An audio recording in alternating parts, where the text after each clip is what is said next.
Hi, my name is Thompson. I head up Carpenter Box Financial Advisers. We do a lot of work around retirement and looking at people's plans, the pension arrangements, how this is going to sustain them through their retirement years. What we find is when we're speaking to clients, there are some common questions that come up. Issues such as, can I transfer my pension? Why is my pension performing poorly? Can I put something in place for my children or even grandchildren? So we thought we'd run a few short videos just to talk through those individual questions to try and give you a bit of a flavour as to the sorts of things you should be thinking about and try and answer some of the points that commonly come up. Thanks very much. So a question that often comes up is whether a pension can be transferred. Well, for this we have to examine the word transfer. I guess the notion of me being able to transfer, for example, my pension to my wife, well, that can't be done. The only exceptions to that would be if we were to get divorced, where a claim can be made on my pension arrangement through the divorce proceedings, or if I was unfortunate enough to die, where my pension can be passed on if I've named my wife as a beneficiary.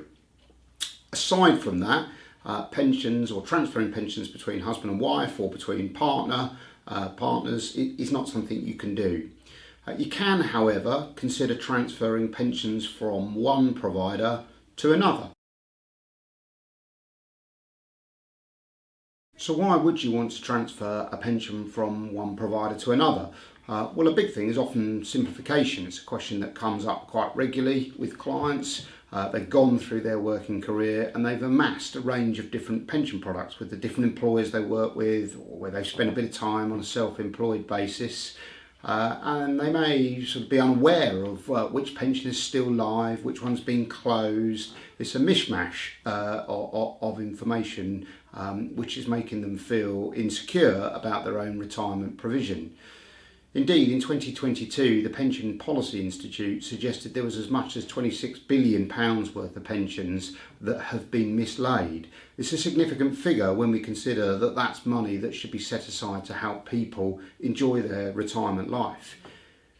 The sheer weight of the information that the pension providers give you on an annual basis is also significant when you've built up a number of different pensions. Each one will write to you each and every year telling you how much your plan is worth and what it may give you in retirement. Quite often there is no common approach, so there are different retirement ages, there are different ranges of investments, and there is no clear strategy that's going to help people as they move into retirement. So the first reason as to why you might look at transferring your pension is really about simplification and what I would say gaining control over your finances, having a clear understanding of what you've got and what this might produce by way of an income when you reach retirement. In addition to the notion of pension simplification, another issue that people come across when they start to look at the pension arrangements they have are the charges that they're paying. As you may or may not know, pension providers charge for their services typically through an annual management charge or a policy fee or some such annual fee that is deducted from the value of your plan.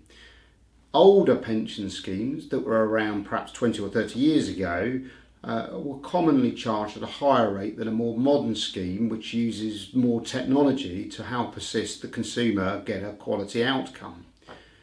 So when we look at pension arrangements that have been around for a period of time, it's important to look at the charges that are being paid and also what they're getting in return for that.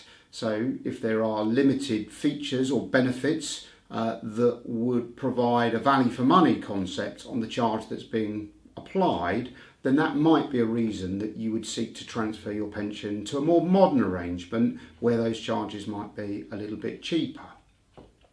Contextually, even if you could save perhaps 0.5% in annual charges, if you have a fund that's worth multiples of hundreds of thousands of pounds, you can find that that annual saving is quite significant.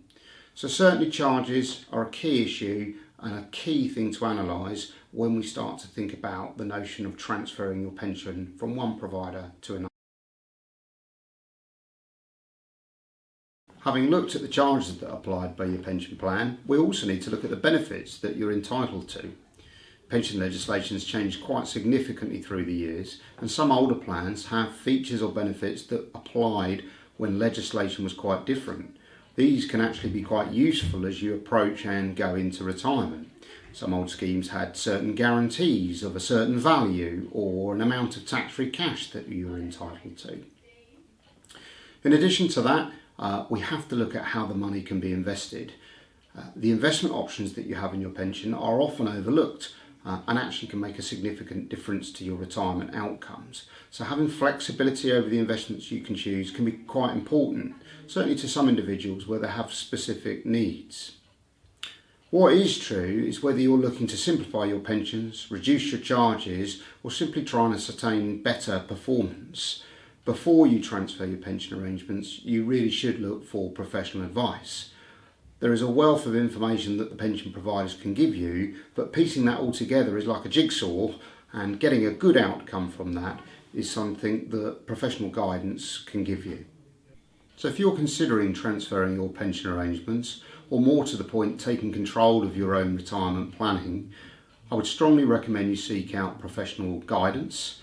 We can be obtained through carpenterboxfa.com or through 01903 534 587. Thanks very much for listening.